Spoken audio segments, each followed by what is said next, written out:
So what I want to talk about is the movie Creed 2, the sequel to Creed, which came out in 2015.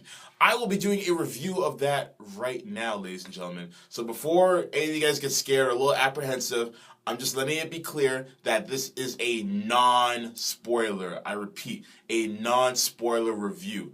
There will be no spoilers that will be exclaimed in this pod. So you guys are okay. Don't worry. So with that being said, let's get to it. Creed 2 is the sequel to the film Creed, which came out in 2015, which is basically a spin-off of the Rocky series, which stars Michael B. Jordan, Sylvester Stallone, and Tessa Thompson. And Creed is the titular character in the film, Adonis Creed, who is the son of boxing legend Apollo Creed, who died in Rocky IV at the hands of a Russian boxer by the name of Ivan Drago. Now, what is interesting about this film, which many people have probably figured out by now, depending on how much of a fan they are of the Rocky series or maybe of the Creed series in general, that Ivan Drago plays a large role in this film, as does his son, Victor Drago. Now, with this movie, a lot of people were wondering, well, is it going to be as good as the first one? I hope it's as good as the first one. I hope it's better. And right off the gate, it's not, in my opinion, it's not as good as the first one, but it's still good enough. It's still a solid watch in my opinion. Basically, what this movie has to deal with is the fact that Creed, or Adonis, or Donnie, is now at the top of the boxing world. At this point in time, and this is no spoiler when I say this, he's 23-1. The one loss coming to the fighter that he fought in the previous film at the end. That's his primary loss thus far. But we already knew that though. Unless if you haven't seen Creed 1. In that case, spoiler on that end, but I digress. He is basically at the top of the boxing world. Him and his girlfriend have been dating for about 2 or 3 years now. Rocky's health is a lot better than what it was in the first Creed film. And basically, he is on the top of the mountain right now. He's Mr. Popular. He's all over ESPN and sporting news in general. Now, in comes Ivan Drago. Now, what people don't realize is that Ivan Drago, he has been living in a way that you would not expect for the last, 30 years, if it's canon within the timeline. And the life that he lives is not that much of a favorable one. And he has brought his son into that not so favorable life either. Ever since the defeat at the hands of Rocky back in the Rocky IV film, he has felt shame upon his country because it was basically made out to be America versus USSR a la Cold War style. So he has basically been a shame in his nation, and he has basically dragged his son into it. And he wants his son to help rise the Drago name out of the dirt, out of the gutter, and back into prominence within Mother Russia. So the fight between him, and by him I mean Victor Drago, and Creed basically becomes advertised and promoted as a son versus son fight, as a grudge match of sorts between the offsprings of both Apollo Creed and Ivan Drago. And that's basically the premise of the film. So that's not a spoiler at all. You've seen previews and trailers and what have you. That's what they're painting. So let me get into the crux of the film. The pros of the movie. I like the fact that there's character development. So we've seen the growth and the maturity to a certain extent of most of the characters. So we've seen the maturity within Rocky Balboa himself. We've seen the maturity in Tessa Thompson as well as Adonis. And we see that, he is now advancing in his career as well as Bianca, which is the Tessa Thompson's character. She's advancing her career as well. She's become, she just signed a record deal. I'm not sure which label, but that's kind of irrelevant at this point. But she just signed a record deal, and she's now headlining tours and things of that nature. Rocky has built a closer bond with Adonis, of course, kind of taking over the, more of an uncle figure because Creed still calls him Unc, so I guess you could say that as well. And then Creed himself, apart from being, big man on campus now, so to speak, he's now a father, and he's in a very committed relationship with Bianca as well. So he's just maturing as a man overall. Another aspect of the film that I primarily enjoyed as well were the highlighting of the protagonists in the film, which are both Ivan and Victor Drago. And what I appreciate is the fact that they're not your mustache twirling villains. It's not so black and white like it was in Rocky IV during the whole promotion of the Cold War era. Basically, it wasn't like America's a good guy, Russia's a bad guy. They made these characters very sympathetic. Like, you understood why Drago, and when I say Drago, I'm talking about Ivan. I should just say their names because they're both Drago.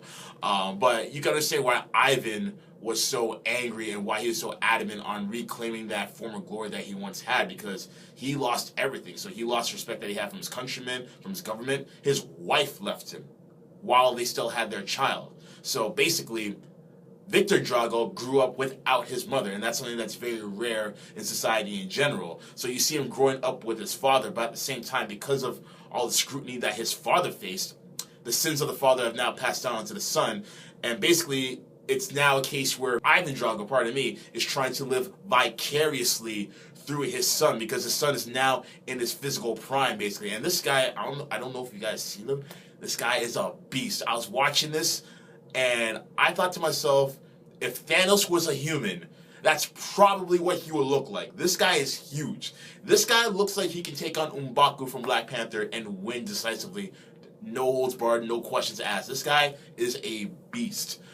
And, in real life, of course, this would be a huge mismatch. Like, there's no way that the WBC would ever sanction that match, because it's two completely different weight classes. Like, that guy is heavyweight, whereas Creed, at best, may look like a light heavyweight. They did a really good job of, going into the background slightly of what has happened with the Drago family since that time in 1985 where he lost against Rocky, and how they're trying to put their name back into the world of prominence. Now, on top of that, what I also did like were the fight scenes. Now, with the cinematography of the fight scenes, I don't think they were as good as the ones in Creed 1, because Ryan Coogler had a lot to do with that, and he wasn't as hands-on with this project. But nonetheless, regardless of that, the fight scenes were still immaculate.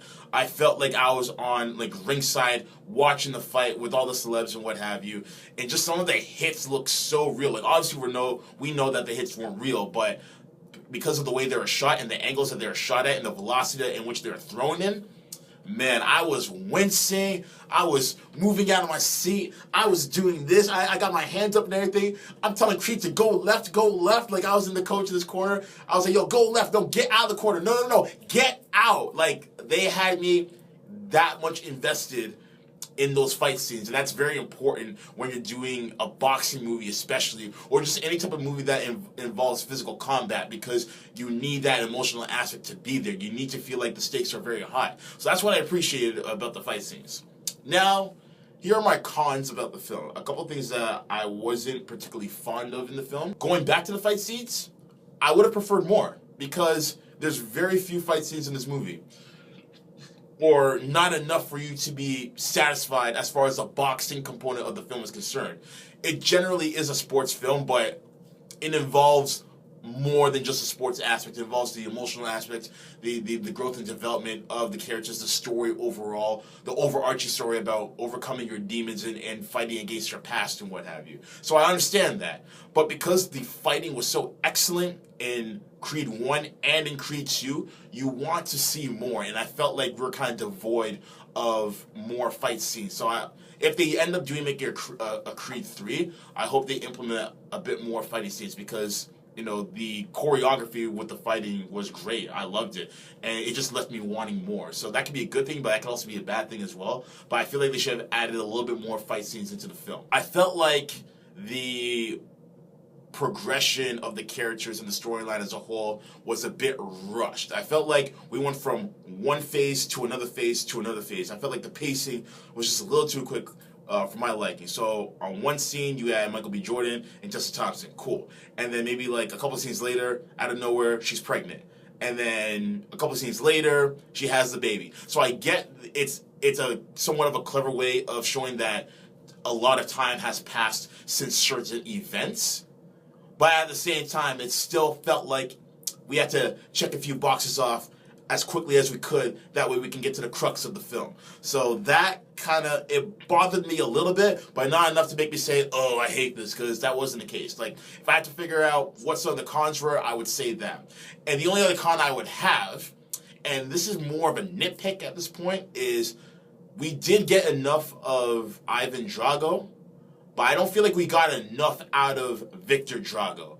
I felt like we could have gotten more because, yes, it was about his father, but it's just about him just as much as it is about his father, too. Because he's the one who has to fight the fight, and we don't know entirely how this person has felt growing up ever since his father lost that fight. So the way that Adonis feels about losing his father all those years ago, we have to imagine that there's a certain level of hurt that Victor has felt for his life ever since his mother left him when his father lost that fight, and the hurt that he feels whenever his father gives him that tough amount of love that he may feel as though he could have gotten less of and more of in a more constructive manner had things panned out differently. So I wish that aspect of the story was fleshed out a bit more.